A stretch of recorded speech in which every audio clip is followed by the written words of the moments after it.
Good morning, Cageside Seats.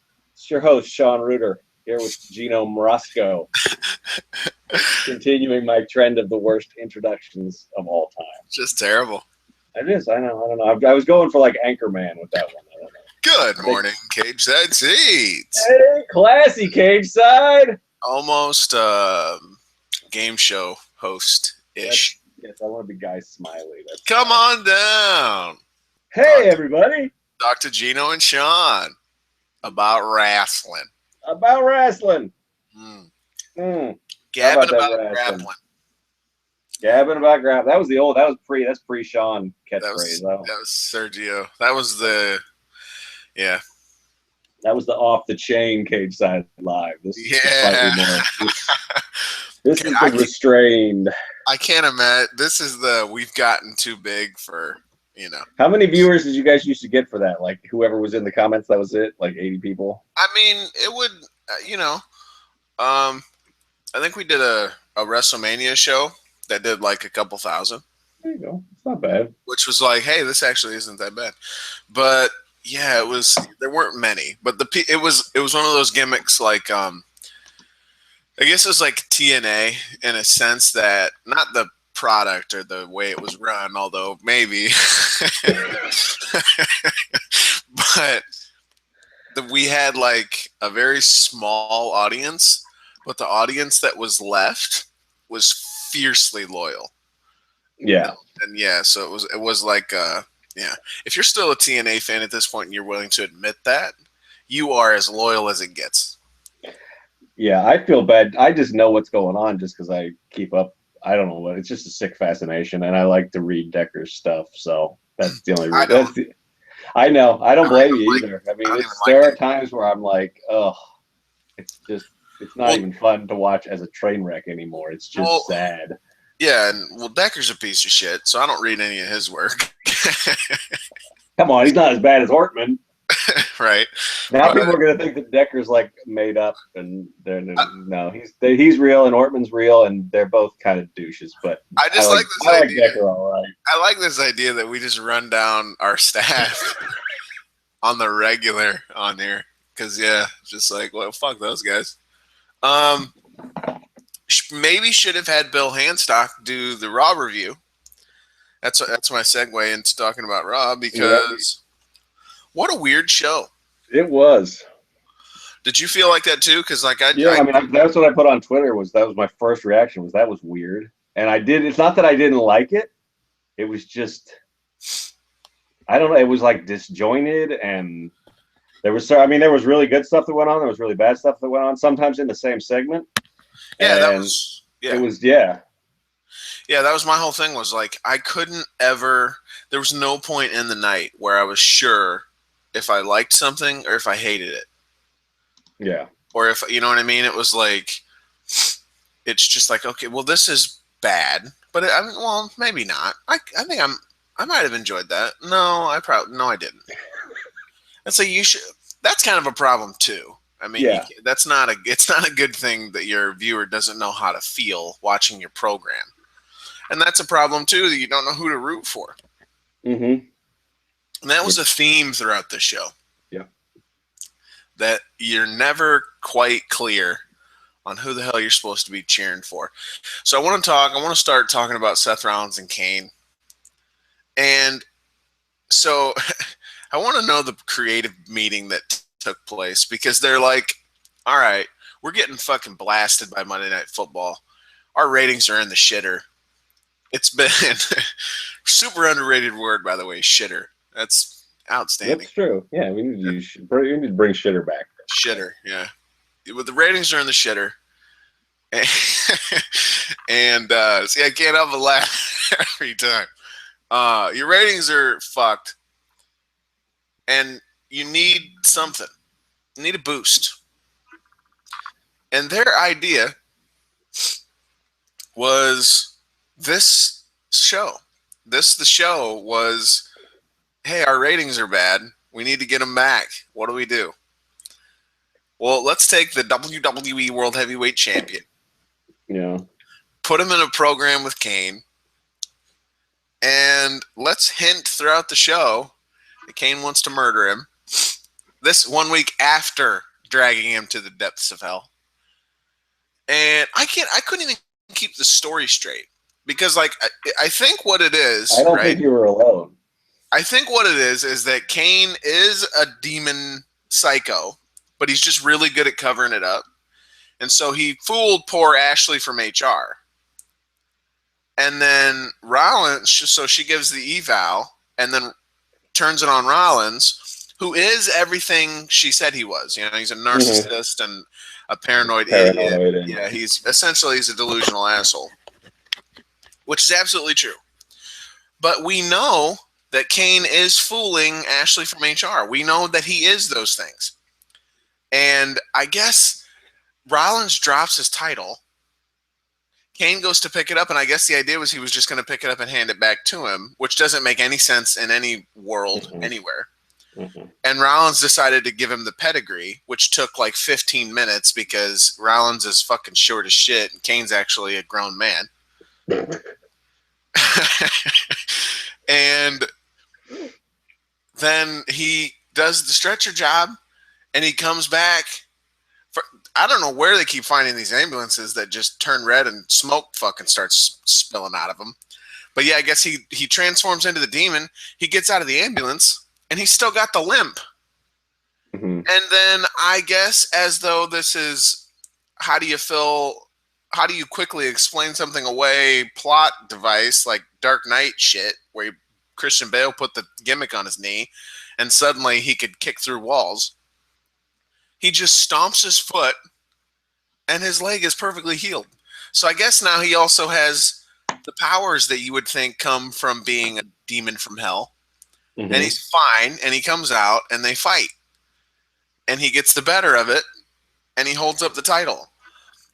Okay, so this is the stupidest fucking program in the history of the world. Like, just saying it out loud is like, what am I doing with my life? Like, this is what, how, man, like, can you imagine being Rollins? Like, you're the heavyweight champ.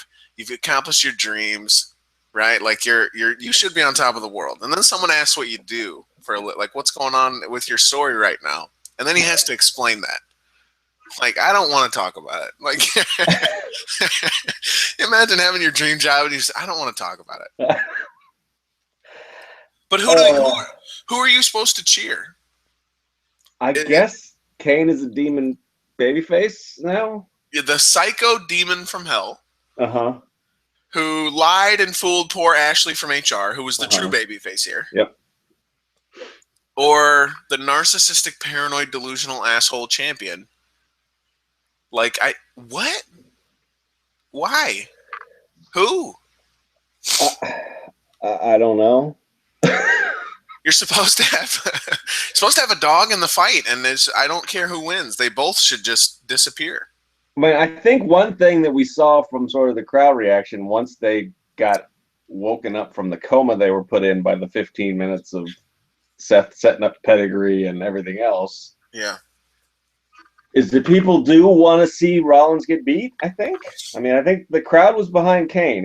They cheered Demon Kane. They cheered Demon Kane, even though the whole video package that Seth showed of him, like, they should show where he set JR on fire. I mean, if you really want to drive home the point that this guy's a sick fuck, but I guess we're not allowed to show Jim Ross on WWE television. So didn't he also clamp Shane McMahon's balls? Yep, he electrocuted Shane McMahon's balls, I believe. He's just now getting an HR evaluation. Yeah, exactly. See, I got into it with some people on Twitter, as I am wont to do, who were saying that, it's just suspending disbelief.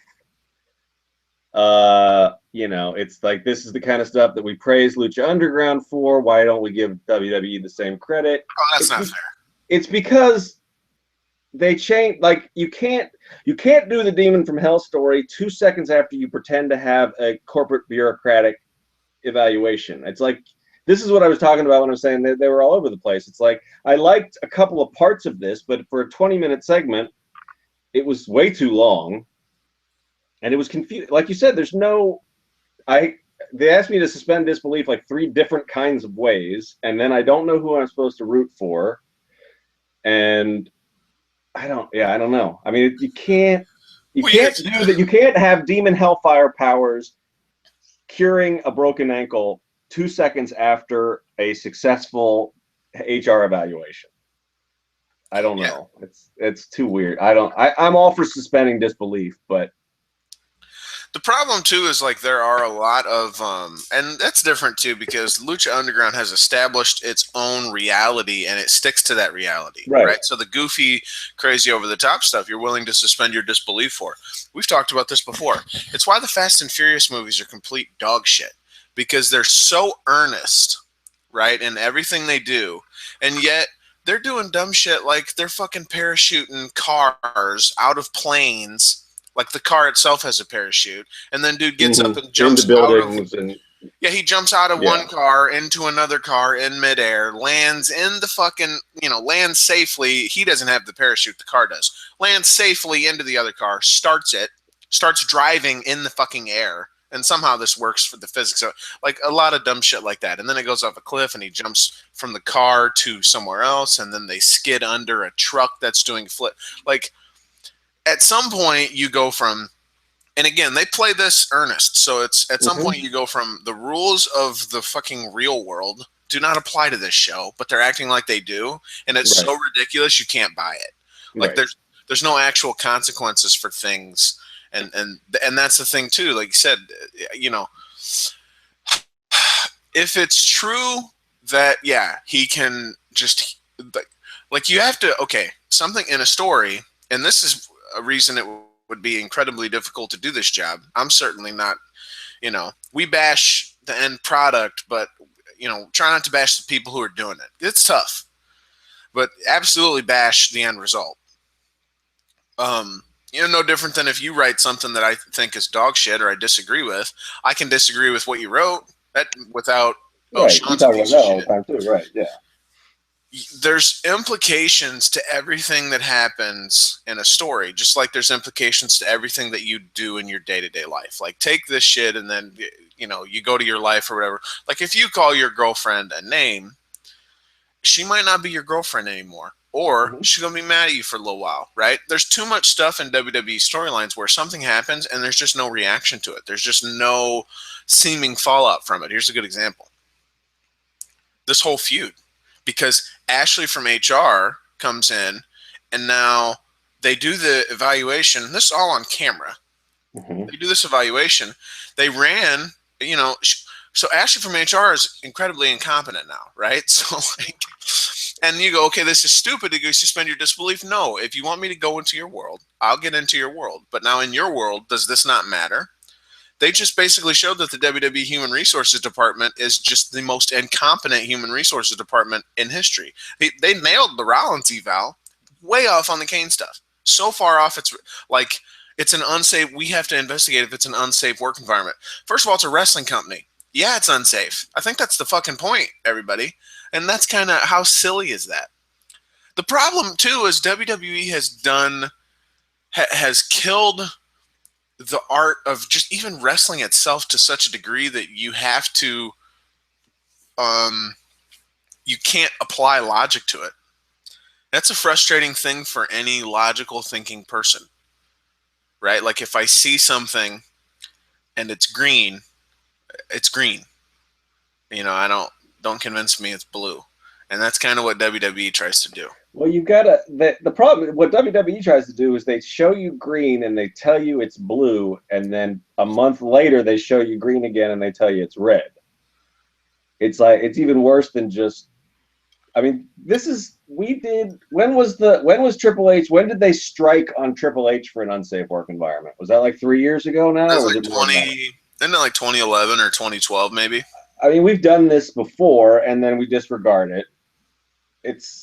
And like you said, I mean, having to fill this amount of time every week, and it's too long. It is too long, just flat out. But it's way too long. Even Triple H says it's too long. But having to fill this amount of time every week and to keep it going for as long as they've been keeping it going, and then without even getting into the rumors about how things get written backstage. I think Alex Greenfield on Twitter last night said that he thought this had the hallmarks of a show that was being rewritten as it was being run. So I mean, it's an impossible job, but still, I can't, like I said, I can't suspend my disbelief when you change the rules on me and when you completely ignore shit that you already did.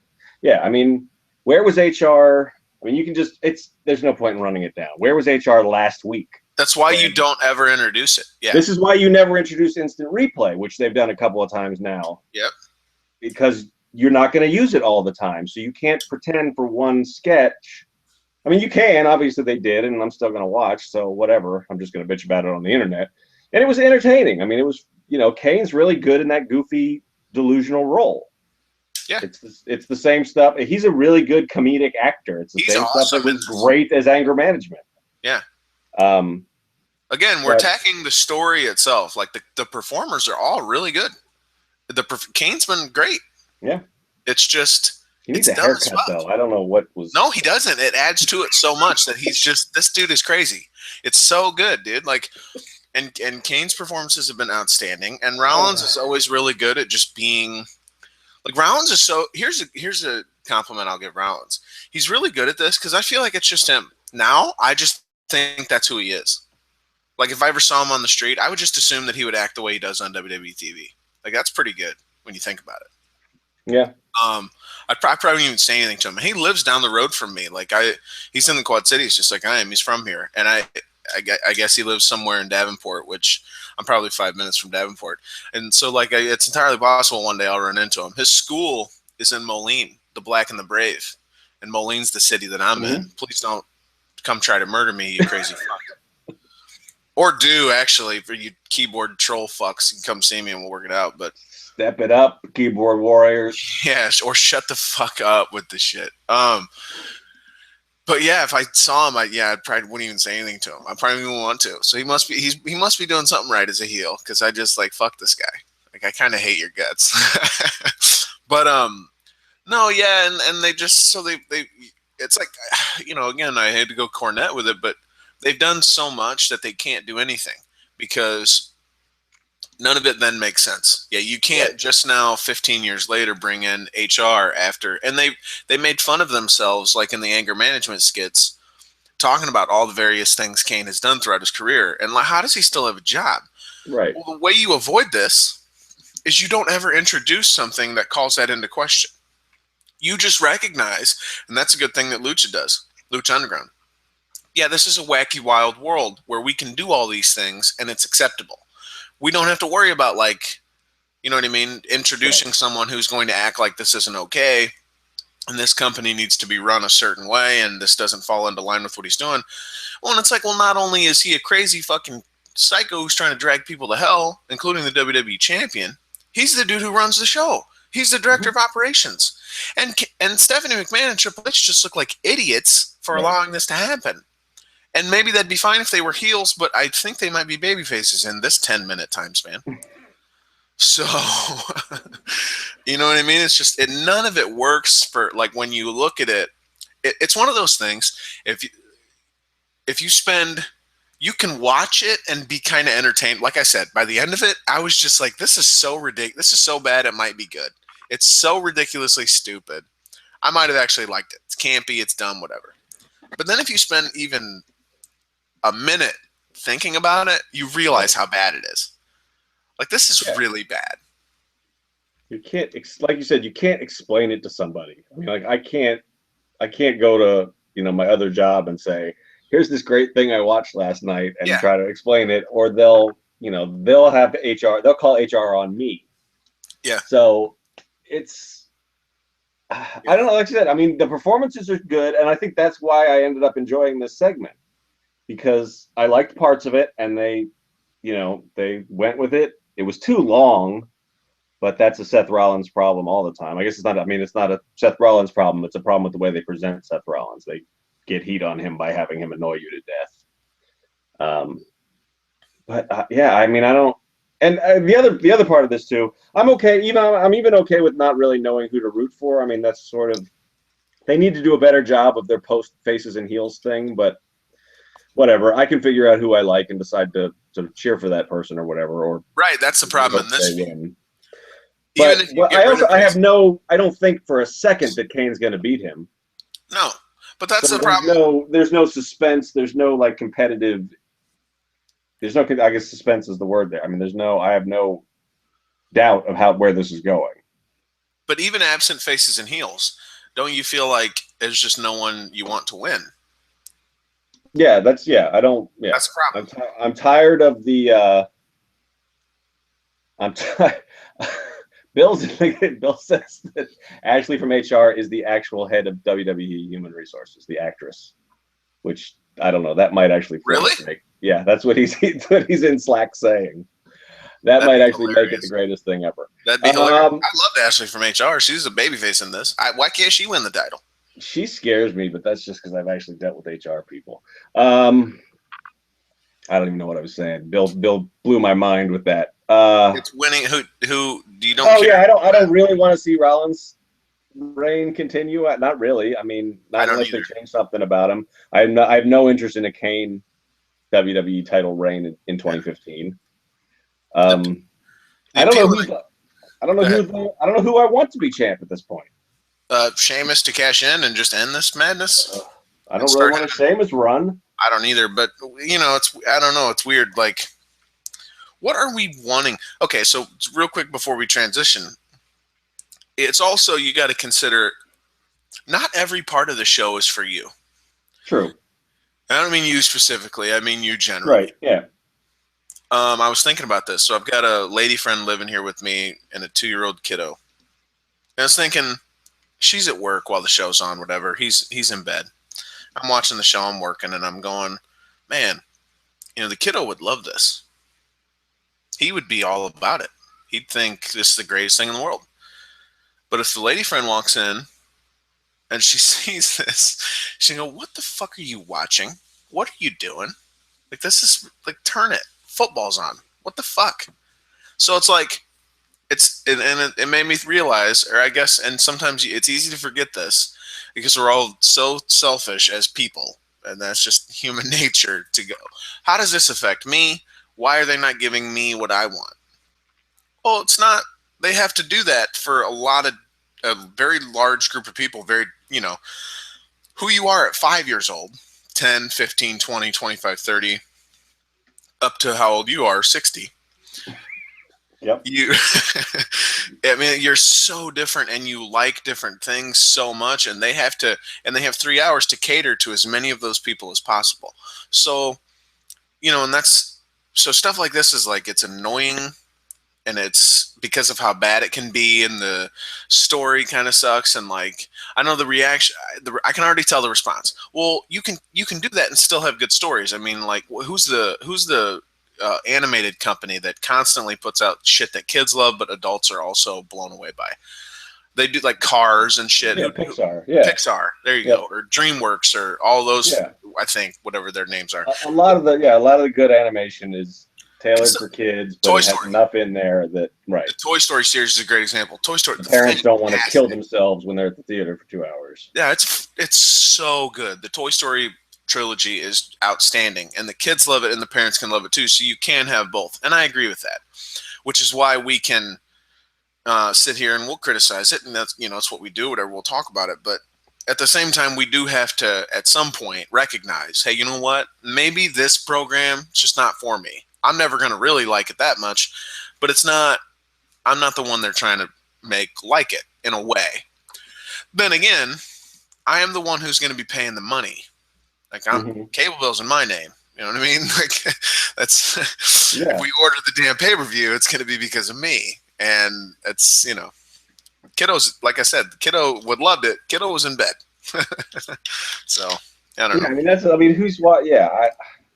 I see both sides of that, because you should be able to, like you said, especially since people do grow up with the product. Yes.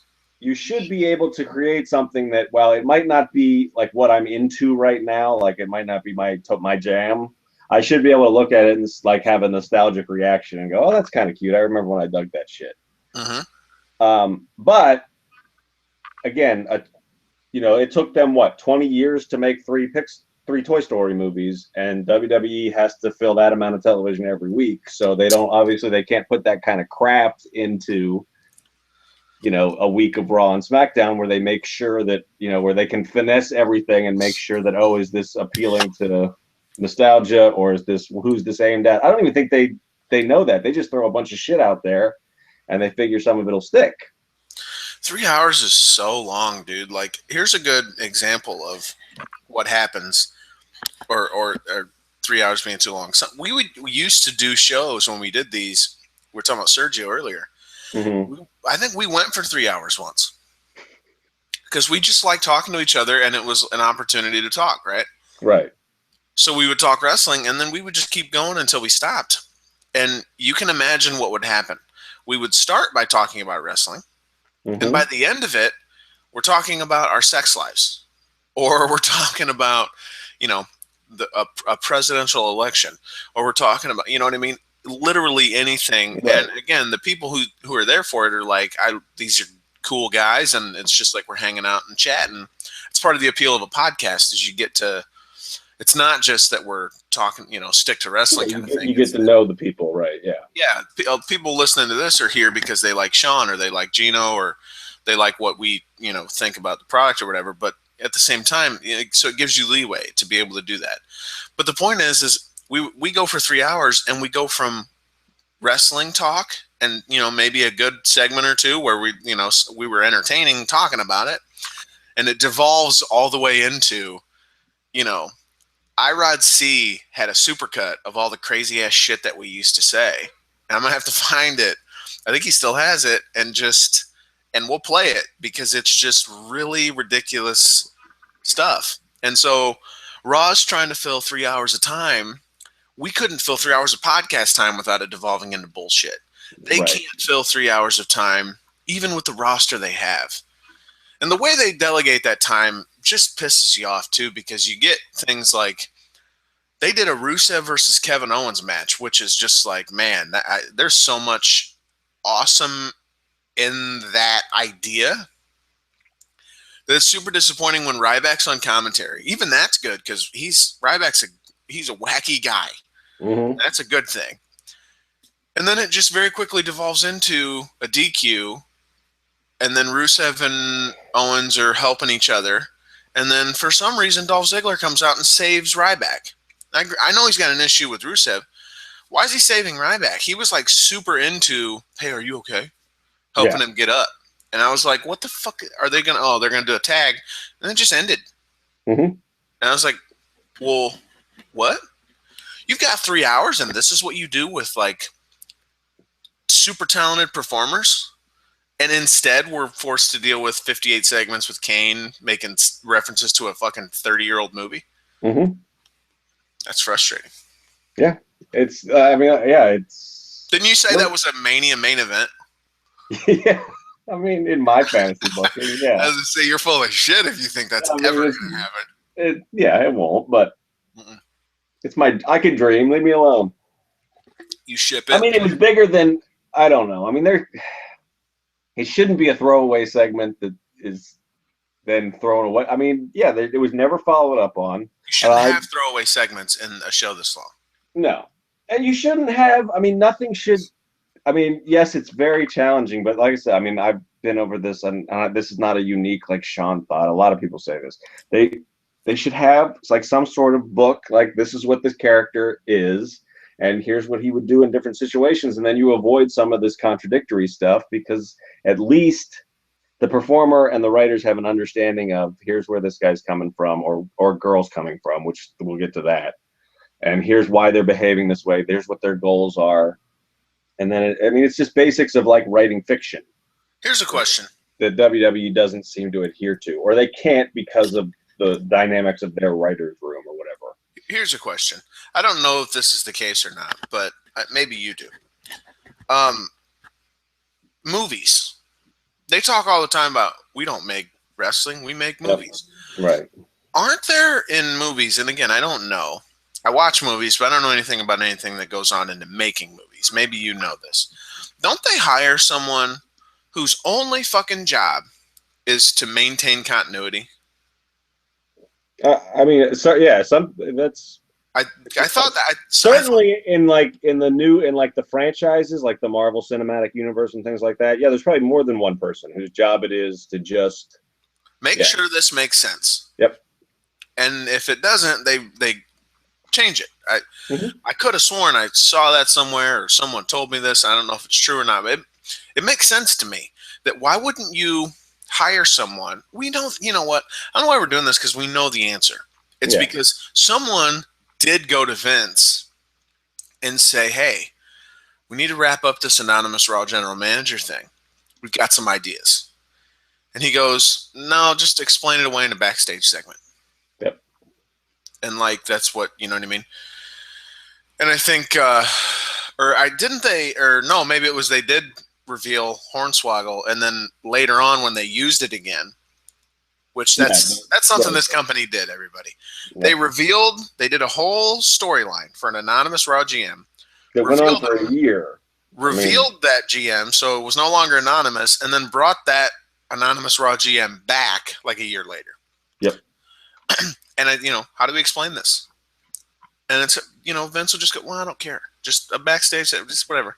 And I think some writers have talked about that. I'm sure Greenfield could vouch for that. That's what they do. So it's an audience of one, is what a lot of people are fond of saying.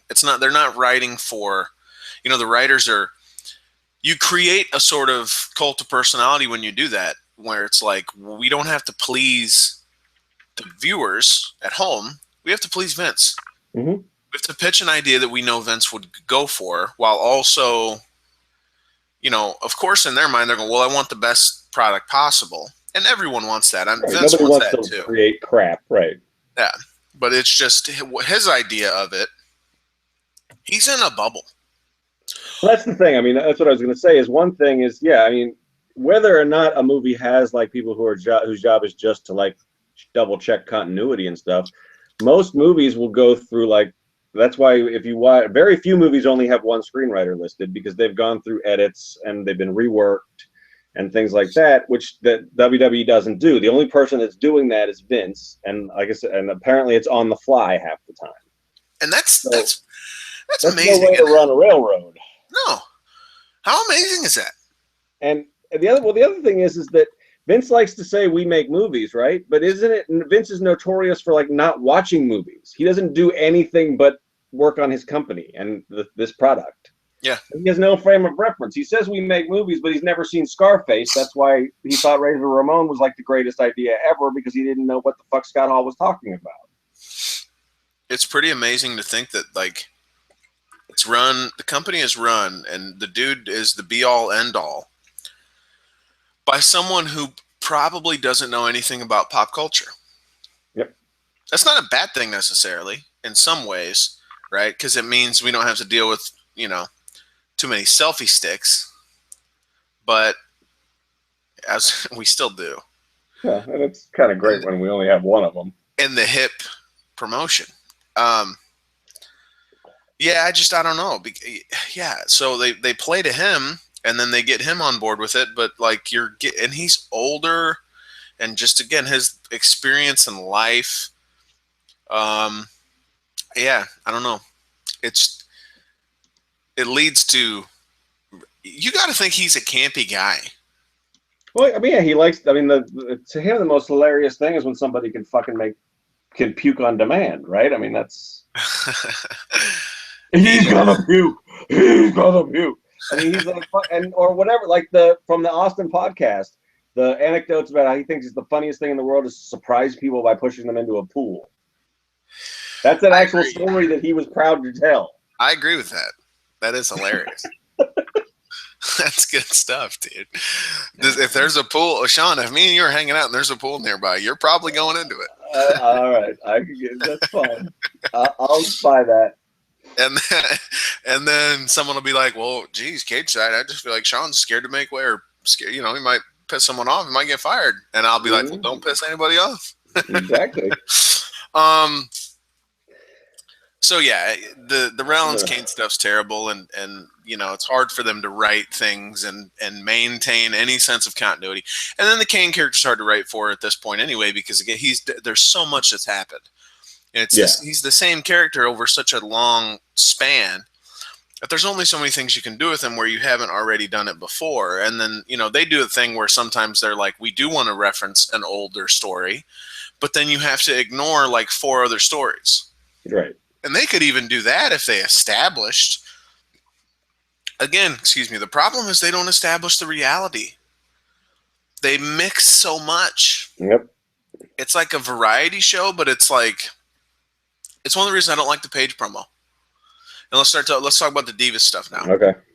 The Paige promo where she called out Nikki and Brie for their boyfriends. Now you can call out Brie for her boyfriend because they've acknowledged it, because he's part of the story. It's within the storyline that she's dating Daniel Bryan, that they're married. And like they used that, and it actually helped them build to a match at SummerSlam. A really good match, a fun match. It was probably the most fun. That was probably one of the best feuds of the year. I'm not, I'll say it. Come at me, fuckers. Brie Bella versus Stephanie McMahon was that feud was really fun. I can remember they were putting them in the main event segment. Stephanie hitting the fucking pedigrees. That was I really enjoyed that. That was a lot of fun. Last year, right? When did that happen? Was that before Nikki turned on her at the end of that? Yeah, that's when Nikki turned on Brie at SummerSlam. Yeah. This was I would agree. I don't know about feud of the year, but it was a lot of fun. The Brie. I didn't say feud of the year. I said it was one of the best feuds of the year. All right. For me, at least. Okay. So yeah, I thought it was wonderful. So you can use that because they've used that. You cannot reference Nikki and Cena. They've never acknowledged that on television. It's never been worked in anything. I wish they would, because I think it would. No, because he'd have to turn heel. And if he did, that'd be really the 2-person power trip kind of thing. Yeah. Him and Nikki. Give her the belt back and then give him the world title and just let him fucking run nuts and just, you know what I mean? Mm-hmm. I think that'd be kind of cool. But you can't use that. And so it's too worked shoot for my, and that's even a stupid ass term to use, but like it's the term we use. It's way too, hey everyone, I'm being edgy saying some shit that we all know. And a lot of the problem, of course, is that everyone, we lay this out. There's a lot of problems with it. A, some people don't know. Yep. B, a lot of people don't watch Total Divas. Bill can think it's the greatest show on earth and whatever, but like the last show did horrible ratings. It's not even getting 1 million viewers, whatever, per week. You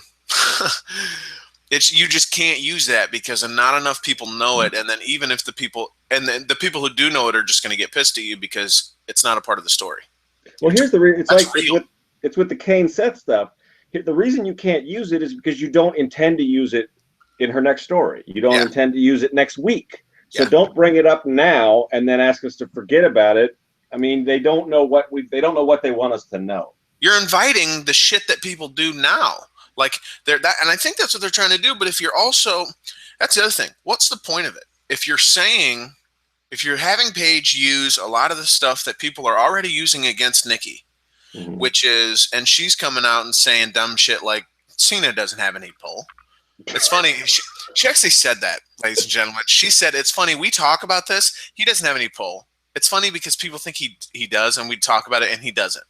Nikki, come on. Come on. That's the Bella Army's going to eat that up. They're going to say, nope, it's true. Yeah, and I I tweeted it with the CM Punk. Yeah, okay, pal, with that gif. Because, like, come on.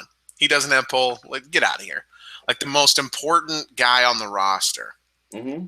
It would be like saying, Sean, that you have no pull here at Cageside. Yeah. You get away with murder. Let's be real. Absolutely. You've never been in trouble even once. It's like saying that like the Packers wouldn't listen to Aaron Rodgers if he came and complained about something. Yeah, it's ridiculous. It's someone trying to defend a decision on the Packers and saying, Rodgers has no pull. He has no ability to make decisions on his own. He just has to follow the coaches. Well, it's true in the sense that he does follow the coaches and he doesn't call the play. Someone relays a play into him. He runs the play. He's tasked with running it. But then there are many, many times when he will exert his influence. Or there are times, or here's a good example. The Colts ran a fake punt this week. And the punter he gets the ball and he looks up and he sees that he can run. So he takes off. And it turned out that he had that ability to do that because they had already worked it out beforehand. She is pretending as though that's not the case. As though he has no, it's just, it's just the stupidest thing in the world. John Cena, he has zero pull is her actual quote. He has zero pull. Dude, yes, he fucking does. Come on. So anyway, it doesn't work because if Paige is trying to be edgy and saying that she is where she is, or she got where she got by being with John Cena, and not mentioning his name, so she's probably also confusing a lot of people, then who is she trying to appeal to? Is it us? Because I feel like the only people she would appeal to are the people who would agree with her, and she's a heel. Mm-hmm. So that's not supposed to be, that doesn't seem that effective. Or if it's to piss Nikki off, but Nikki's also a heel. And it led to, they just started brawling, which I actually thought was good. I mean, you say enough dumb shit and just get smacked in the mouth. That's kind of how pro wrestling works. But, I don't know. Well, who do you cheer for right there? When Paige and Nikki are going after each other, who do you cheer for? I don't know. I don't know either. Right now, Nikki probably. Yeah, I mean, Paige is a good heel because she's so high school. She screams high school emo, fucking shit talking in the corner, like hates everyone because she really hates herself, kind of thing. She screams that, and she's childish as like Paige comes off really childish, and so it's perfect that she's now absolutely being that way. She does that thing where she's exasperated, like, ugh. And she gets that look on her face. I just want someone to just kick her right in the face. Right when she does that, just kick that look off her face. So she's perfect. And I thought Nikki did some really good healing. And so, I mean, those are good things. But when they're aimed at each other, it just doesn't make any sense to me because, again, it forces you. And that's fine sometimes if you're trying to make me think, which I'm good with in an art form. I don't like Linkin Park because their lyrics are all bullshit. It's all the same thing. I'm in pain, woe is me. Versus, someone who actually writes lyrics that make you consider what they're saying. They don't just come out and say the shit. I can appreciate that. But it's pro wrestling, dude. And it's the divas. That's not what they're doing. That's not what they're trying to do. They're not trying to give you a thought-provoking segment here. They're not trying to be even artistic. They're just, in fact, it's probably the opposite. That's what someone on Twitter said. It looks like the divas continue to be written by men whose only interaction with women is with hookers who steal money from them occasionally. And I was like, wow, that is dead on the fucking money. Like, that is scary accurate. Well, and that's the thing is, right now, they should not, even though I feel like, sure, you can do like a postmodern no faces and heels thing. Right now with the divas, you shouldn't be playing around with that because you have to make up for the last 4 years of crazy chicks. So any appearance of that, I mean, I thought this is the same thing. There were parts of this that I really liked, and there were parts of this that I just couldn't fucking believe. I mean, I thought Charlotte's promo was okay. I still think she's a horrible babyface. No, her promo sucked. Her delivery is awful. It is, but at least the content, though, was... Sure. It was okay. It was, I'm pissed off. Although, here's I do want to say, right, but also, we're here to empower each other. Dude, it's pro wrestling. Women need to empower. Well, that's a good message, but the way you're saying it makes no sense. You're telling Nikki we should be empowering each other. Nikki should have been like, lady, you have the belt I want. I'm going to beat the fuck out of you. Like, what are you talking about? Like, there's no empower. Yeah, she had said before that she had said that which is a very babyface thing. The whole none of us created the revolution, the fans did, and we're doing this for the. Yeah, that's the. Yeah, I mean, I thought that was. I didn't like her delivery because I don't think she just has a crappy delivery period and a really, really crappy delivery as a babyface. But I thought there was okay stuff there. But then I mean, as soon as Becky and Charlotte embrace Paige as their tag team partner and are surprised when she turns on them again fucking week later. What the fuck? And then Natalya comes out. What are you doing? Fine, I'll go in and help. And I actually like this because Natalya is actually a true babyface. Because she was doing the promos where she's like, when she ran into Paige, Paige was running her down. She's like, hey, like, look, I don't know why you got to be like that. And maybe some of the shit you said was valid, but you're getting in your own way. I hope you understand that. And she walked off. Like, that's a really good babyface promo. Like, it's not like, you know, it's not trying too hard. It's just being like, that's a legit reaction you'd think someone would have. Like, hey, we've been friends. Like, this isn't cool, man.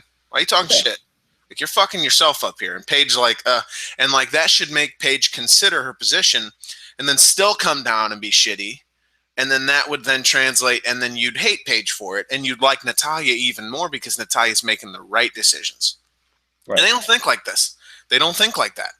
They think that Alicia Fox starts talking about numbers. I don't even remember what she said. And they think it's cute to have Becky say, oh, congratulations. You can count. Tomorrow we'll do reading.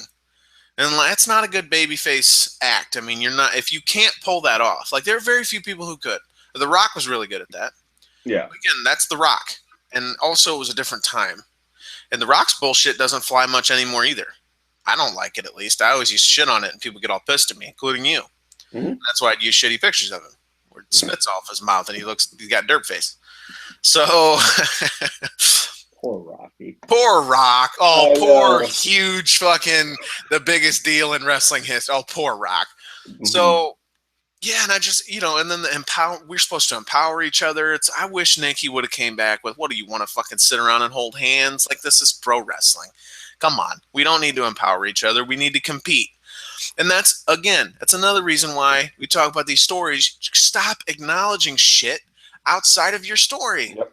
That's been the problem with the Divas Revolution from the beginning. Yeah. Yeah. It's like they're cramming so much into, that was my other problem with it. They're cramming so much into one segment because they're scared to death to give them more than one segment. Yep. They'll devote 58 segments to fucking Seth Rollins and Kane. Yep. But you get one segment, ladies. Now let's tell 18 different stories without really telling them, because we don't, they clearly don't know which direction they're trying to go with what. And it comes off very Vince Russo booking TNA level convoluted, where there's so much going on you can't even keep up. So Becky was great. I thought I really liked, and I will say that I love the way they handled the Miz. I thought that was great. Because this started as a Miz TV segment, and he said something, and Becky's like, oh, wait, you're a sexist, misogynist fucking piece of shit. How about you just shut your fucking mouth and we'll talk? And then they start talking, and then he tries to cut in, this is my show. So she takes a mic and throws it and essentially just like, do something about it. And Miz just disappears. Yep. That's it. We didn't hear from him again. So to that end, big round of applause. Congratulations. That was perfect. That's like exactly how he should have been handled. A woman called him out for his sexist bullshit and then smacked him down, and then he wasn't heard from again. That's how you do that. That's perfect. Like, what's everything we've wanted. Last time they did that, and he just was a sexist ass and never got his comeuppance. He was the babyface. And got cheered for it, right. Yeah. So, I thought that was really it did an okay job of building to the rematch between Nikki and Charlotte, which I guess is I don't agree with that part. That was the other problem with it. It didn't. Too much going on. Again, I think a triple threat. You're right. You have to tear it apart. Is it? See, I don't know. Is it a triple threat, or because to me, I look at this and I say the two matches, but that's one of the weird things is there's a long time towards Hell in a Cell. It's one where they've got a big gap in the schedule. It feels that way. And the writers hate when there's the big gap because that was the other problem with the show is they're actually building to a house show this weekend. Yeah. Which was weird. But I mean, no, just looking at the segment, and I guess that's part of the problem, because you should be, with something like pro wrestling, you should be able to look at it and say, okay, here's what they're doing, and you can interpret three different things. This looked to me like they were building to the rematch of Nikki versus Charlotte, and Nikki got the upper hand in the end, so you're building supposedly belief that she can win her belt back, even though we know she probably isn't. And you're building to Paige Natty. Yeah, that's what it looks like. I mean, so... And I don't know, maybe in the next 4 weeks, I think they've got 4 more shows until Hell in a Cell, or at least 3. You could get to a triple threat from that, but you could also just have 2 different stories going on. What a concept. There are 3 more Raw shows until Hell in a Cell. And then there's the house show this weekend. But yeah, there's again too many cooks in the kitchen. Too much going on. The supporting players are, and like you said, I mean, even instead of giving them this 20-minute segment that tries to do everything, give them 5 minutes in Miz TV, give them 2 3-minute backstage segments, and then give them a match with a post-match promo, and build the different stories that way. And it doesn't that way you could try to make sense of what they're trying to do, even if it's this convoluted mess, instead of having it all thrown at you at once in one chunk and then never brought up again. There's enough going on and there's enough talent to go around that I feel like they could do a whole show, just women.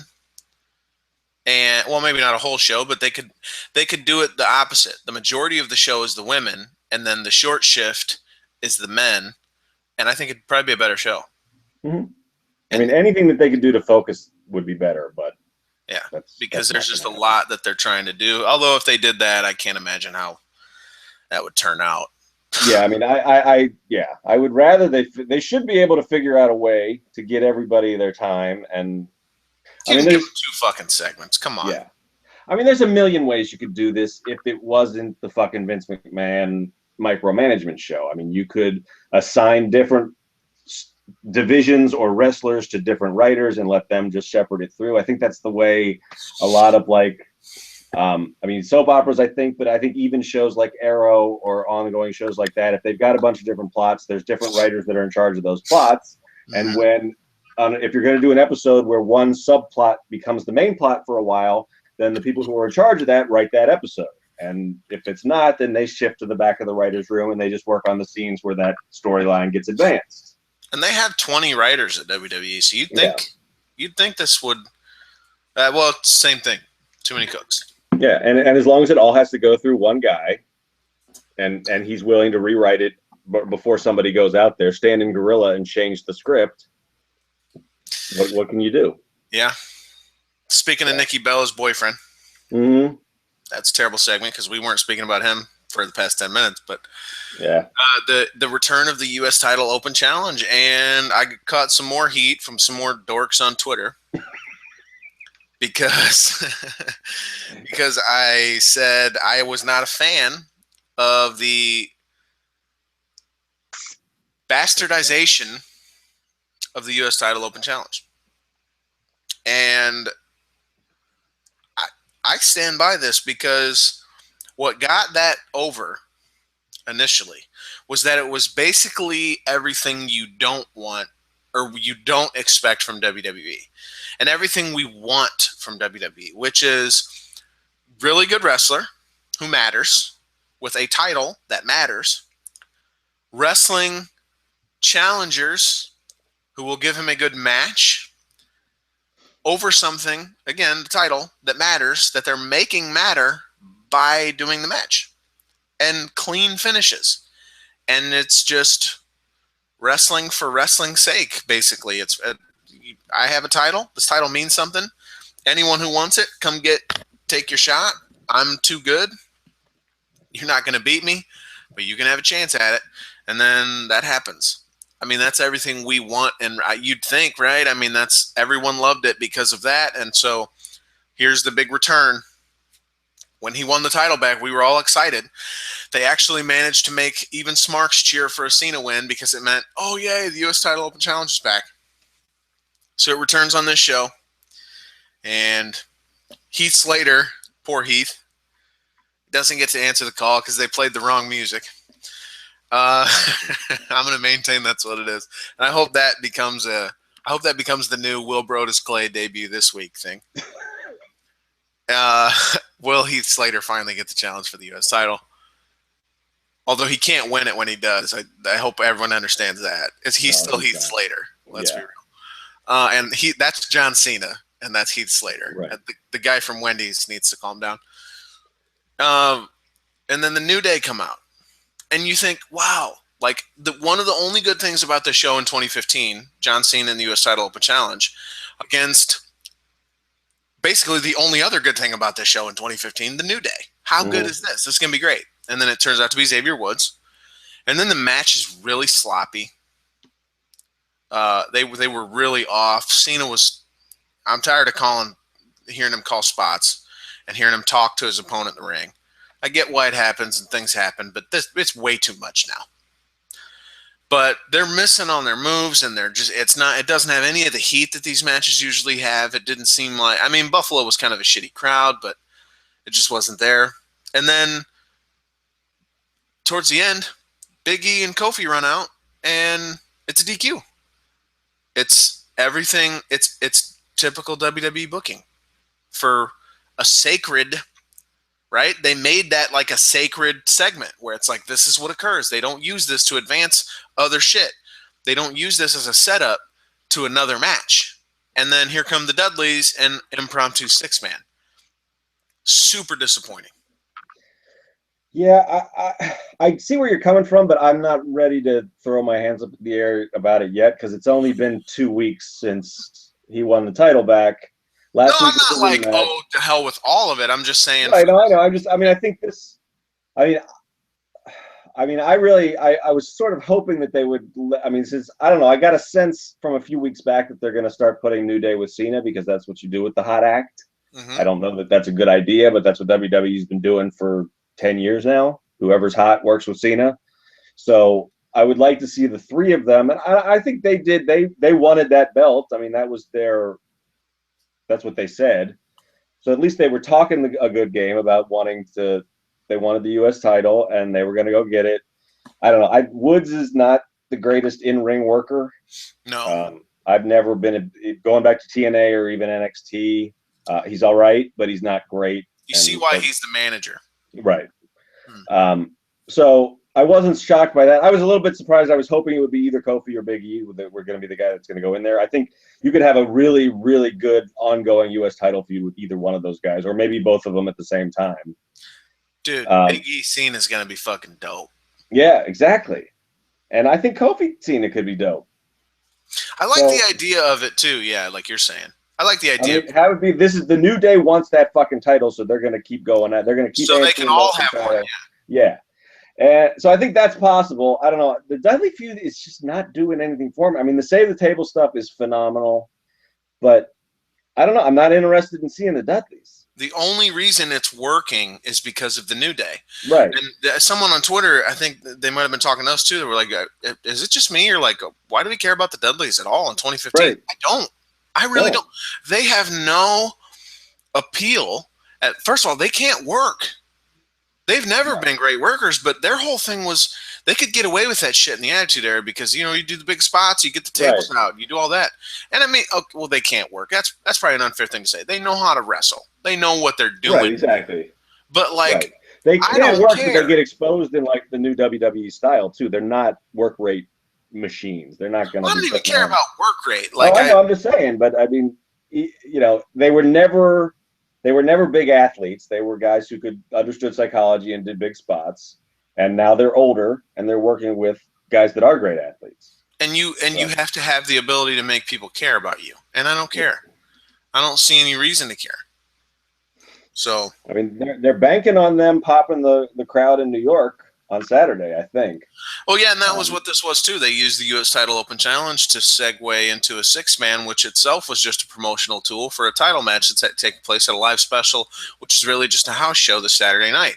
Yep. And I understand why you need to do all of those things. Like I said, my problem isn't that they did this with the sacred U.S. Title Open Challenge. It's not. I wouldn't bitch about this if it happened next week. It's just here's the return of this thing that we all love so much. It's like the Sting thing. You bring Sting back and then you take his music away. You don't let him be the Crow. And then you have him out here cutting weird promos talking about how much he loves Triple H. And then you have him doing all these things that are totally against everything that used to make him great. So when it was like, he's coming back, okay, cool. Have him come back and do the things that we loved of it. Well, here's Cena bringing this thing back that we love. And it's, well, let's just use it as a vehicle for something else. And that's not we were like, when you promoted it banking on us wanting to see it for the reasons that I'd said, that it was such a great thing that we all loved and we can get into it for that reason. So then I show up expecting you to deliver that. And when you don't, I'm sorry, I'm not going to feel good about that. Even if it is the New Day. and the Dudley Boys, whatever. So I just don't. I didn't like how they did that. It was fine. I mean, it was fun. The six man was solid, and Big E's spear through the ropes to the floor is always going to be cool, and doing it to Cena is really cool because it's John fucking Cena. Right.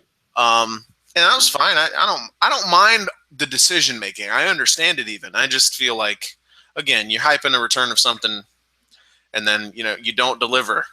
And I think it's like Kane's spot right now. It's just they're killing time for something else. Yeah. Because I don't think they know who they want to be the next challenger for that title is. I don't think I know who I want to be the next. Exactly. Right. I mean, that's what I was trying to think when I was reading your reactions. Is like, well, who do I want? I mean, because it was great when it was Zayn and it was Stardust, but they've gone through those guys. Neville's had 6 shots. Yeah. Who do I want answering the call for this great 20-minute match with a clean finish right now? I don't know. So that's a problem. Like I said, I think we talked about it last night after the show. It was weird. They were building to a house show tonight. They spent a lot of time building up fucking Big Show. They sent Paul Heyman out there for a promo that just died, and you don't see a Paul Heyman promo die that often. He did his best. I don't know that it died. Well, the crowd didn't care. Did it convince you to care about that match on Saturday at all? Sure. Yeah. Look, it didn't for me. In as much as they can only go back to this well so many times before it runs dry. It's probably dry now, but I kind of like the honesty in the booking with Big Show. And people get really upset and they go, well, I don't know what you want here, because if they're going to book the match, and they shouldn't have booked the match. Let's start there. I'll agree with that. If that's your argument, cool, I'm on board. But if you then say he shouldn't be going over Cesaro, and he shouldn't be squashing Mark Henry, and he shouldn't be, out here yakking with Paul Heyman because he's not, whatever. And, yeah, he should. It's a good, that makes sense. We want the simplicity in these things. And I respect the honesty in that they didn't push him super hard, right? They didn't go over the top. Of course not. It's a house show. But they have to build it. They still have to sell it to you. And so it's who's the biggest, strongest badass on the roster? Brock Lesnar. So here's Big Show, also a real big, giant badass that's in their mind. So, okay, well, what do? You have him beat big, strong badasses to build up to the biggest, strongest badass, which is what he did. He beat Cesaro, strongman, and then he beat Mark Henry, world's strongest man. The point is he can hit the KO punch from out of nowhere. And then they bothered, which I thought was real nice of them, to add some fucking backstory and go, hey, you know what? Last time we did this in the Garden, I beat him. Now, they never acknowledged that part of the reason he beat him was because Heyman turned on Brock. Right. But they did say, shows like Think About Your Future, and I think it would have been kind of cool if they would have been given a full feud to kind of be like... They would have acknowledged that Heyman was on Big Show's side in 2002 or whatever. I mean, that's an interesting wrinkle, but... It is, but again, I like the honesty in that it's just a house show match, guys. Big Show's going to get beat. Brock's going to do some scary, cool feat of strength.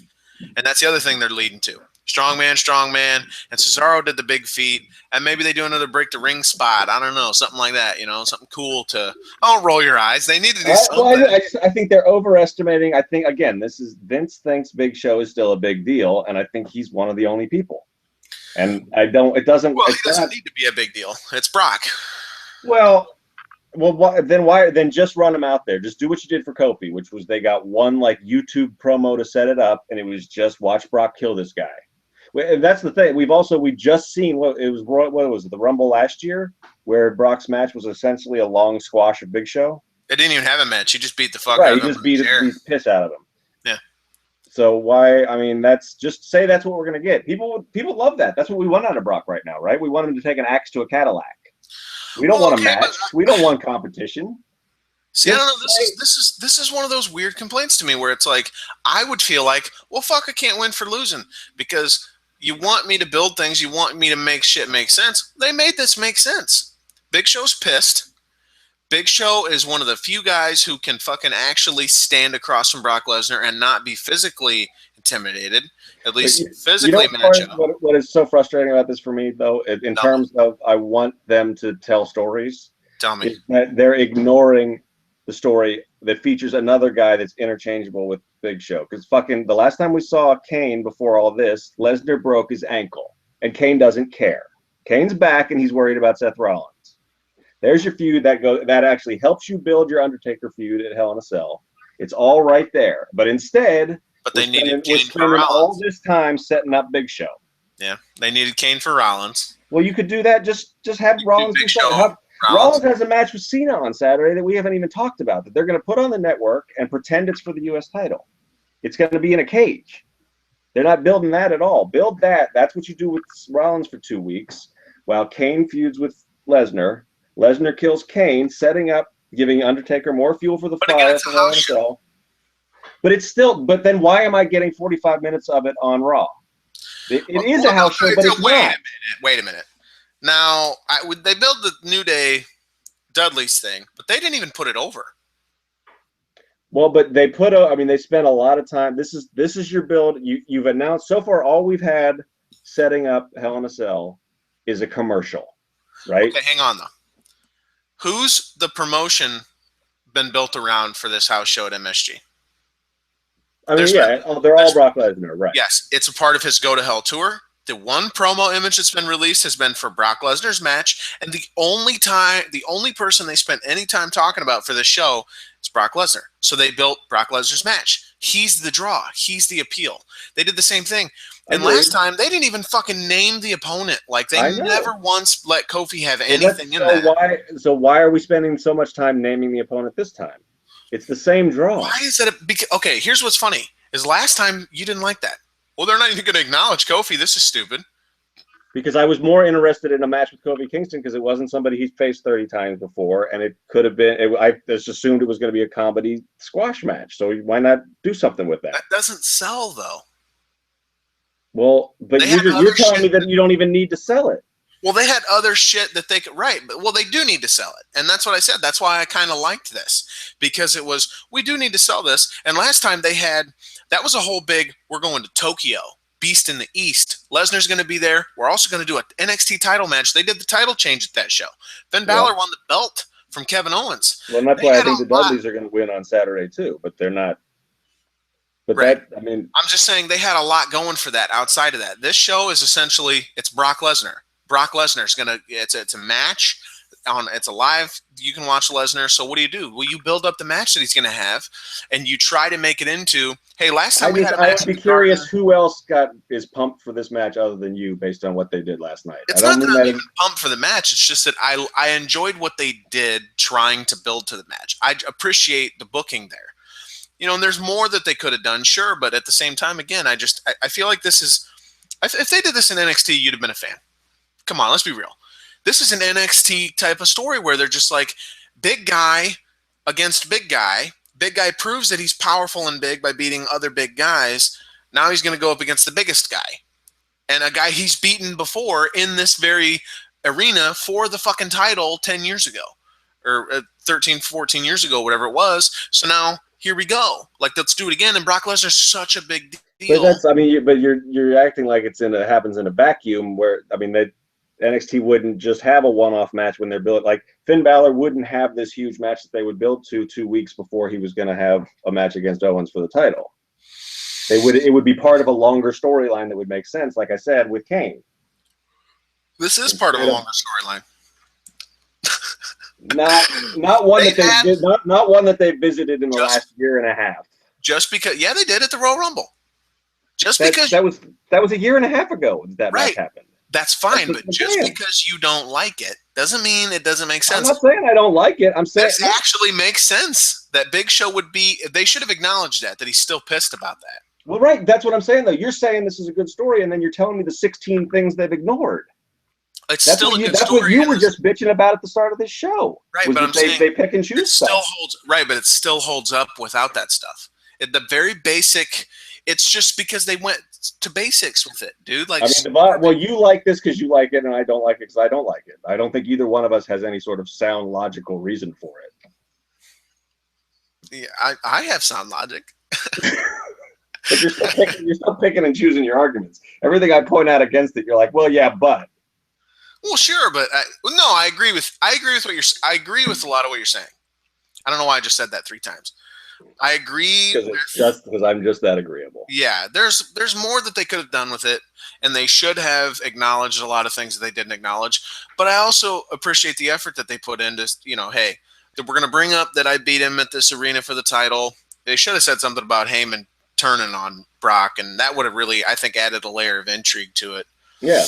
But then again, maybe not. They also understand that, Hell in a Cell's coming up, and and this does act as a promotion for that because it's just the Hell in a Cell or Go to Hell tour, whatever.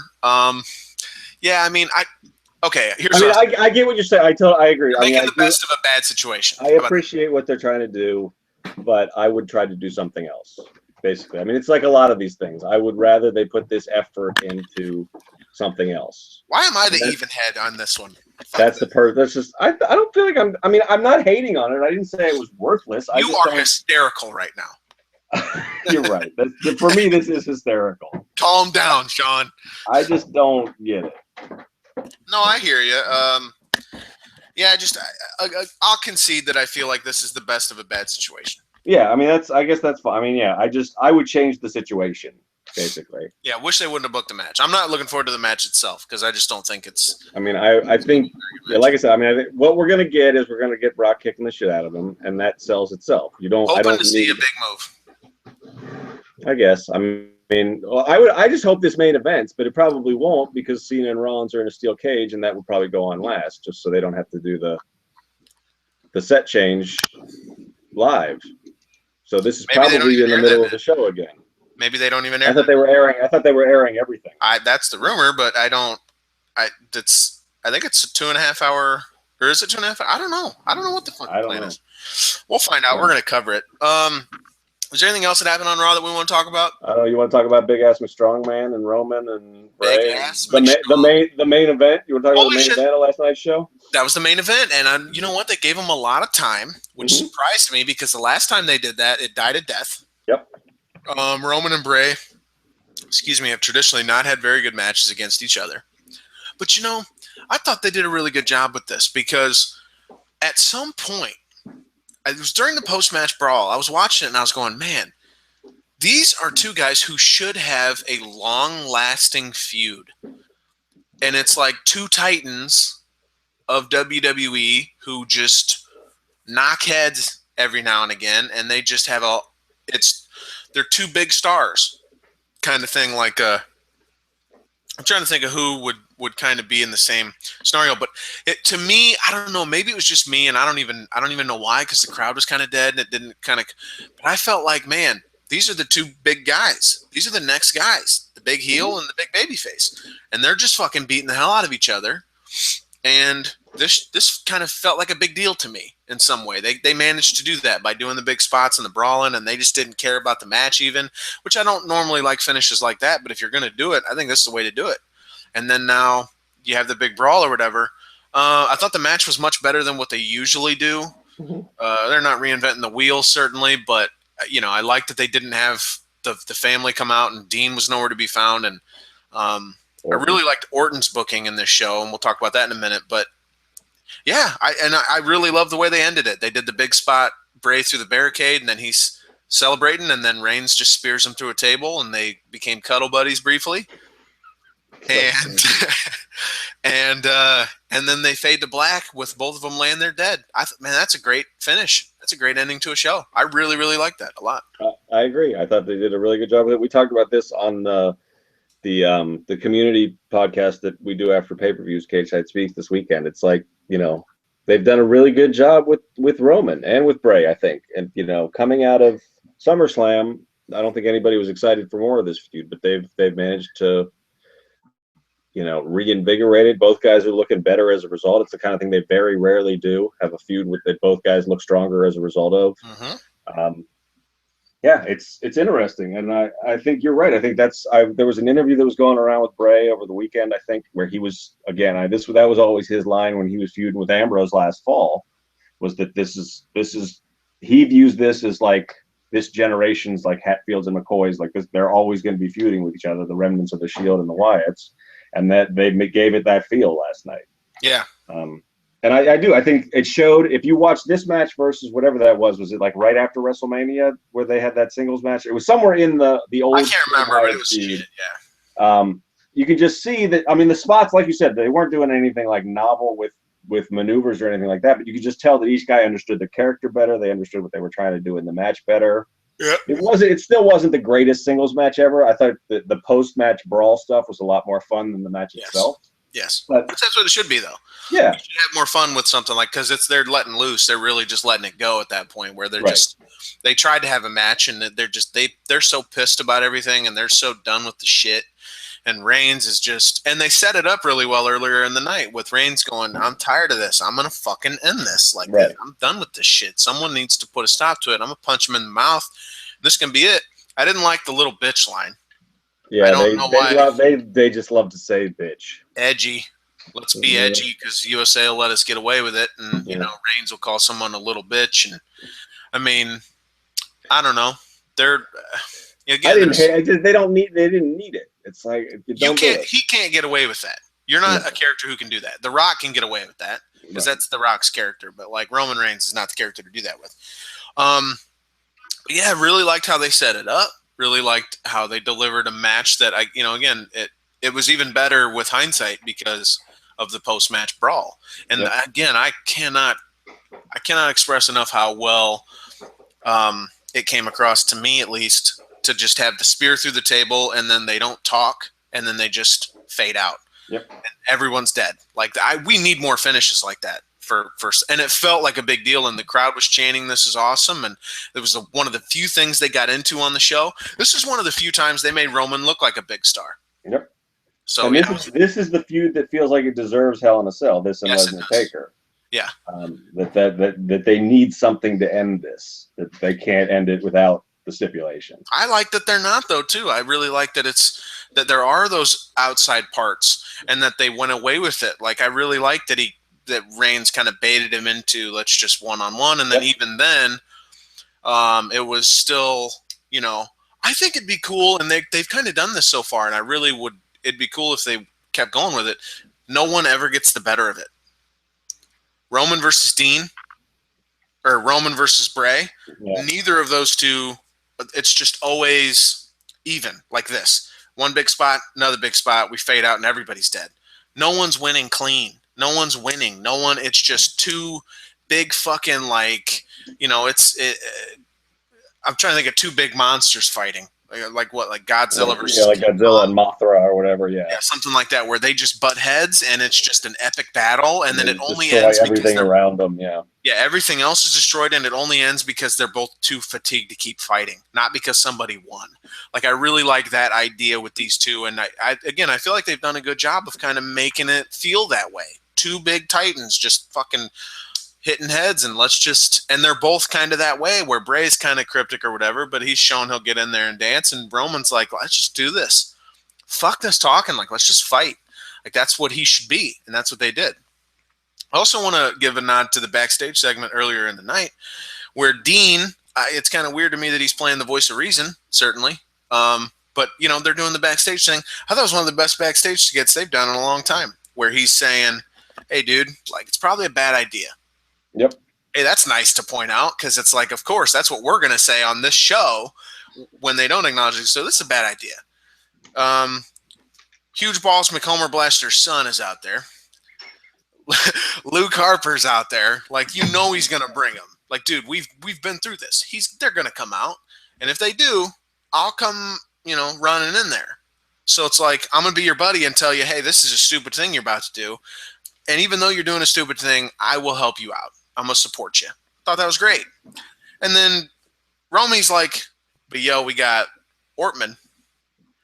He's like, Randy Orton's out there. I know he'll help you. And Dean, with, again, we talked about this at the Kane stuff, an actual reaction that you would believe based on events that have occurred, he goes, I'm kind of burned after what happened with Jericho at Night of Champions. And then starts talking about it, and Randy comes up, and he's like, yo, what's up? Well, you talking shit? What up? And then it's like, again, that's just really good. And then there's tension there. And Roman is so focused on beating up Bray, which he should be, again, because the two Titan thing where it's like, dude, I got to focus on this motherfucker. I want to end this now. And then now there's tension between Dean and Randy, which is setting up something between them if you wanted to go there with it. And Orton, as is true to his character, is like, you know what? Have your go of it. But I'm fucking pissed off. They fucked with me. It's open season after tonight. I'll let you roll your shit, whatever. But after tonight, I'm going after him. And I don't care what you fuckers say. And then they cut away. I thought, holy shit. That's really outstanding storytelling. Like, they just did a really good job servicing every little thing. Like the exact opposite of the Divas thing, where they were doing a lot in here, but it was real clear. Everything made sense. Everyone's reaction to events that have already occurred made sense, and it set up shit for the future. This is everything we want out of wrestling. Really good shit right there. And they can pull it off for exactly a 2-minute segment. Well, it was. I thought it was. No, I know, but I thought it was a really long backstage segment. When it was happening, I think they did I think that was at a point where they did just backstage segments from commercial to commercial, which I thought was kind of funny. But at the same time, and that's what people are like, this was an F show. Well, I gave it a C or a C plus or something like that for segments like this. Because dude, we don't get that very often on Raw. That was fucking perfect. So, and those are the guys that, Dean and Roman together are always going to be good. They're always going to be fun. I hope they never turn on each other. No, I agree. And like I said, the great thing about all this is everybody was consistent. Like the one knock you could have on it, I guess, I saw people would say that, well, Dean shouldn't be the voice of reason because he's crazy. But he was. I mean, then he got paranoid. So but he's not crazy. Right. He's not crazy. He does have some issues because maybe he shouldn't have gotten pissed at Jericho. Maybe he shouldn't be cutting bait on Orton just because. No, Jericho was a dick. I agree. But it puts some shades of gray in there that, like, well, I don't know. Because Randy made a really good point. He was willing to go out there and got his ass kicked just for talking to him. Jericho went out there and got choked out. Maybe he didn't want to catch some attitude. Right. Jericho was Glory Hunt who tagged himself in. And all right, Ambrose fanboy. I'm just saying, there's shades of gray. I mean, it makes sense, but you can see another side of it potentially if they want to go there. Sure. Because like Orton didn't come in here as like the bad guy. No, not at all. Right? He just came in there as the guy who's got a problem. He brings up the point that you guys kind of left me hanging. Yeah, and then he's got a problem with the Wyatt family. So he's, I'll let you do your thing. I'll be a good dude. I'll step back for now, even though it sounds like you're talking shit about me. Right. Just like FYI, I'll fucking RKO you too.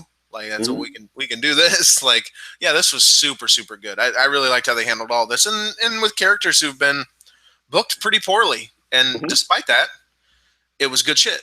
So I can't get over how good that was. That was just one of the best backstage segments in a long time, just because it did so much in such a short time span and serviced so many different things. And then I was just thinking again, we were talking about Roman and Bray. That's your Mania main event. After years of just battles, man, I can picture a really cool pre-match promo of like, we're finally going to settle this. And there's a title on the line. You know what I mean? Like that would be, let's stop or I should stop myself because they're not going to do that. And I'm just going to be pissy when someone will win clean on a SmackDown. I'm sure that's already happened, but I'm just. No, I mean, it's nice that, the one thing we always wanted Bray to have a goal, and the best goal they've given him is that he just wants to make sure Roman Reigns doesn't reach the top. Yeah. That's basically it. And that's the basis of something that they can do for years and years and years. So. And then when Roman finally reaches the top, it's over Bray. Right. That'd be cool. And that's the two big old bulls, and let's settle it finally. Yeah. Because that's what you do in a big monster movie like that. The whole goal is to build to the two monsters going at it, and they have this epic fucking war, and then somebody wins. Or you do like a trilogy or some shit. You set up a sequel where nobody wins, and then you do it at the end where you think you can maximize your money, which is what they're in the business of doing. So yeah, that's a lot of ways they could make that work. I don't know that there was anything else on the show, was there? I really liked the Wyatt family tag match that they did with Primetime Players. I thought it's nice that they're letting those guys work as a separate unit in the tag division. Yeah, Harper's a good worker. Yeah, Harper's just fun to watch beat the piss out of people. His drop kicks are fucking awesome. I love watching that dude drop kick people. I thought the primetime players were really good in that I really like the way they set that up. They felt like, again, there were too many good things on this show to call it an F. I mean, the primetime players were kind of booked and presented like formidable foes. Again, they had just won the tag titles not long ago. They were champs for a while there. They're a good tag team that should be presented that way. But they also maintain that Harper's a good worker who's in there, and they kind of had a back and forth with him. And then they also made sure to continue Big Ass McStrongman's run as Big Ass McStrongman. That he'll hug you to death. Like, and to the people who talk shit to me about that, I know it's a standing arm triangle. We like to have fun sometimes with things like this. It looks like he's hugging the fucking guy. Okay. You would think that once you call the dude Big Ass McStrongman, they would be open to you having other jokes. But no. Then you got to get technical. Yeah, my main cat Gary. Don't fuck up Big Ass McStrongman's moveset, man. That's serious business. My main cat Gary LaPlante was on Twitter. He's like, the best part of Raw each week is seeing what Cageside calls Braun Strowman. What is he going to call him this? Because I said that's the son of Huge Balls and McHomer Blaster. you get Big Ass McStrongman is over. It's solid. Yeah, it is. It's solid. I was trying to think of something new for him, and I couldn't. It's hard to top that. I mean, that's quality. I called him Small Shirt and McBig Bastard, which is D's. Because there you go. There's the pop. It's D's, I guess. I wanted to call him something that he has the face of a toddler. Have you ever noticed this? Yeah, that's why the snake promo from last week was so weird. I killed a snake once. He just looks like a messed up 4-year-old. You looked demonic when you killed a snake once. Like, why did you say it like that too? Like, I don't know. That's my best Big Ass McStrongman impersonation. You scared the shit out of me. But you don't want to call he's like toddler face. I'd drag his blood. Toddler face McDick Smasher. Like, I don't like he's like his face, dude. It's so weird. If you just like from where his hairline starts down to his chin, like if you just from his ears and shit, it looks like a baby. Well, that's what Roth always says. He has kind eyes. Well, he's not wrong. And then you zoom out, and he's fucking 7 foot tall, big ass McStrongman. Like, how weird is this guy, dude? I love him. He's so great. And his finisher is a hug. This is the great. He's a toddler, and his finisher is a hug. Big ass McStrongman might be the greatest character WWE's ever come up with. I'm in love with this guy. He might be wrestling Taker, so. Put the belt. What? Oh, yeah, that's right. I saw that. He's one of the rumored. I mean, who knows him? I think someone brought it up. They said, you know what? It's been a while since we've had a WrestleMania match finished via chloroform. So, so maybe it's time because that's what they did to Taker back in fucking. Yeah. Oh, fucking the pro wrestling, everybody. Isn't that 93 for the Giant Gonzalez match? Yep. Chloroform. Pro wrestling, everybody. That's how you put down the son of Huge Balls McHomer Blaster. That's why I fucks with you people, because somebody actually said to Geno, it's been a long time since we've had a WrestleMania end with chloroform. That's wrestling fans for you. God love us. All right, what else? Anything else? What else happened? I don't remember anything else. I don't know. We talked about Ruru and Owens. There's nothing there. There's a lot less authority on the show lately, which kind of surprises me that the ratings are so bad. And one thing about the authority is, like, we talk shit and all that. Well, they flip alignments and all that. Their ratings getters. Because people don't. Stephanie and whatever. Yeah. I'm surprised Vince hasn't come back. Yeah, I know. We'll see what the rating is. Yeah, it wasn't a good football game, but it was with a popular team. So yeah, Chiefs. I don't know if that matters. I think people just watch football. I think people just watch football for fantasy sports at this point. That's true. Although, too, yeah. I was down by 25 points. I'll tell my fantasy story. All right. I was down by 25 points with Jeremy Maclin. Mm-hmm. He didn't have a single stat in the first half, and I thought, well, fuck this, whatever. And turned to Raw, and Ashley from HR is calling people delusional. And I'm just like, Jesus, what am I doing with my life? And then Macklin scored 28 points in the second half. So I won by 3. And everyone in my league hates me because I'm 3-0. And I'm healing on all of them, dude. I've won 2 matchups in a row close, and I was the champ last year. So I'm like, to be the champ, you got to win the close ones, guys. You got to figure out how to win the close ones. And hey, you were good, kid. You were good, kid. You were real good. But as long as I'm around, you'll always be second best. See, just shit like that. I keep getting so lucky and I'm acting like I'm the greatest thing since fucking sliced bread. So it's like they're just dying to have somebody beat me. So I'm just in there healing on them in my fantasy league. Thanks, WWE. You taught me to be a dick. You're Seth Rollins. Don't ever call me Seth Rollins. All right, I won't. All right, we gonna say anything else? I don't think anything else happened. We talked about you and Sergio used to go 3 hours. We're getting to where we do half of that every week. So fucking right. I really think we talked about every match. I think we talked about all of it. There you go. Did we? No, we didn't. Well, You know what's funny? What? We missed the return of the king. I I think he's puking when he does that. The return of the king. Like he had way too much strength. Cody fucking poured his heart out on the internet about returning to Buffalo, and he got a 10-second segment where he got bullhammered. Yeah, and they just bullhammered him with a forearm. Oh, that's fucked up. That's fucked up. Yeah.